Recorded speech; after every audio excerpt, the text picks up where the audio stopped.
Hello and welcome to the SciFirst MovieTalk episode. So in this episode, I'm discussing the original 1984 supernatural comedy, the absolute instant cult phenomenon, and one of my own personal all-time favourites, Ghostbusters, as directed by Ivan Reitman. This has to be one of my go-to movies ever since I was a kid. Like many, I'm sure, from that very first viewing, I was totally hooked. The world of the supernatural has always kind of fascinated me, and the idea that there could be this band of people out there dedicated to busting ghosts with these nuclear accelerators strapped to their backs was just simply a concept I couldn't get enough of. Running around old abandoned buildings hoping to make myself a ghost-busting hideout. And that magic, that hold that the film has over me is still true to this very day, apart from the running around the old abandoned buildings bit.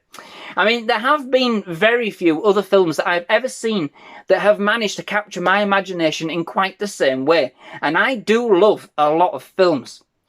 But there's just something about this that's so engaging, so nostalgic, and simply out and out, unadulterated, non-apologetic fun. In going into this review, I did actually struggle. For as much as I absolutely loved the movie, what can I say about this film that hasn't already been said? I mean, well, probably nothing. But that ain't gonna stop me.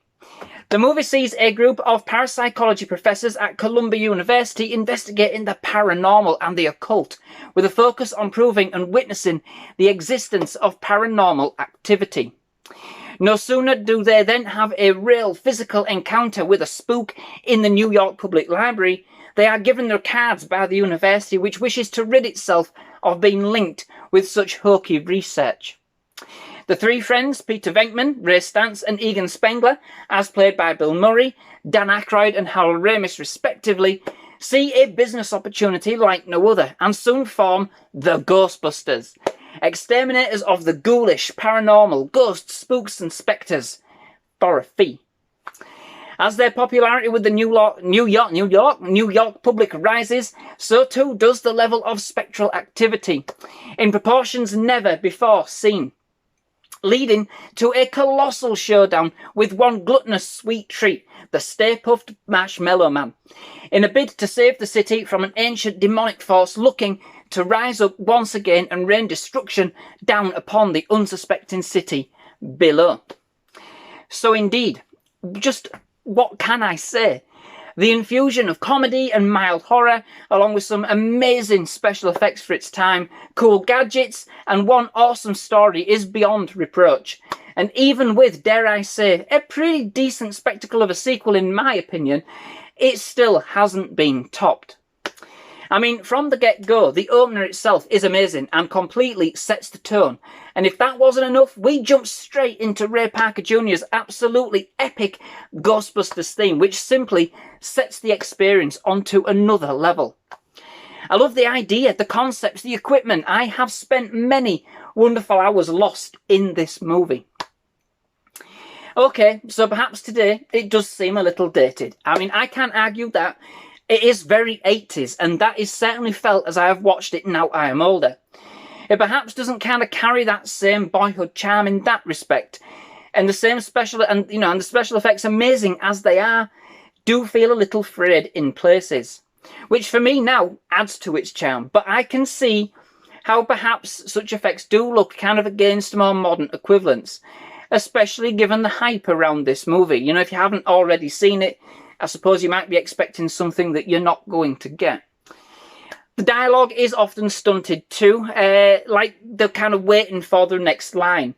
Something I hadn't really kind of noticed before, but they do kind of snap back with some very quirky and often subtle comedy line. I mean, listen, do you smell something?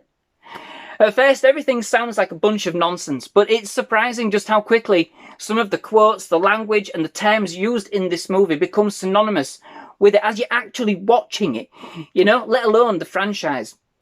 And by the end of the film, you can feel just how phenomenal this was. And indeed, I can imagine sitting there back in the cinema in 1984, watching this, thinking, you know, just how big this could be. I think it's an eccentric idea, and after, you know, seeing one ghost, after taking years to accomplish that, They then think they have enough for a legitimate business. Peter is literally drooling at the prospects. But this kind of speaks volumes to the kind of bravado of the movie and its ideas. The film kind of just oozes that great kind of 80s energy and swagger. It does make for a great entry-level horror. It's got a bit of everything: comedy, action, adventure, and even some fairly kind of scary moments all told. I mean, I would say that the original here does have more of a horror edge and kind of a darker side to it, kind of when compared with its original sequel. Okay, you know, it's quite a lot of the time, many of the scary moments are kind of often softened immediately with a comic routine. It is great to kind of see how the more dark and eerie moments are then very quickly twisted into the comedically scary. Definitely creepy, but amazingly fun at the same time. They even managed to kind of give it this kind of sexy, almost erotic kind of feel at times. At times, I would say leaning towards a more adult experience. It has an amazing cast, you know, those headlining to those supporting, including the likes of Sigourney Weaver, who plays Dana Barrett, the main focus of the supernatural activity, you know, proving that she was to be in the spotlight for some time to come after this, you know. And indeed, the ever-excellent Rick Moranis, who indeed plays a great part as Weaver's bumbling and persistent neighbour, Louis Tully. They all do look like they are relishing this project together, and that it really does play out more than that on screen, you know? With the kind of this energy and the commitment that everybody gives, which really just adds to the overall experience that we get as an audience. However, saying this, Bill Murray does tend to take a bit of central stage on this one, to the point that it does kind of become his show at times. And that kind of does make some of the sketches feel a little bit stretched. Now, I do like his comedy, and apart from perhaps feeling a little dated here now, I do love him in this, you know? But given how great the rest of the cast are, it is a kind of a shame that we don't get more of the others in just quite the same way. But admittedly, it's Murray's kind of sarcastic, kind of cocky attitude that he's got, which carries most of the comedy either way, and kind of rallies round the troops, so to speak. The soundtrack is excellent too, and certainly deserves a mention. Composed by Ernie Bernstein, and infused against a number of more popular music elements from other artists, namely, of course, like I've said, Ray Parker Jr., who sings the famous and recognisable Ghostbusters theme, and Mick Smiley, whose track Magic plays as hell breaks loose, you know? But together they create an eerily kind of playful backdrop to the comedy and horror which unfolds on screen, balancing jazzy light notes against more darker, surreal kind of elements that kind of really do kind of tweak that imagination. Overall, what can I say? Again, just simply phenomenal. The perfect example of when everything weighs in favour of producing a film which is fun, adventurous, different, absolute magic, and absolutely pure escapism for something that could have been pure farce, you know? This was put together very, very well. You know, absolutely chock full of iconic moments, from the first time that they kind of bust their first ghosts, to taking out the Ecto-1 on a spin on its first job, the sound of its siren, Slimer, the Marshmallow Man, the moment the spooks are released back into the world. All simply excellent moments, infused with some classically gold comedy moments, with some truly understated ones too.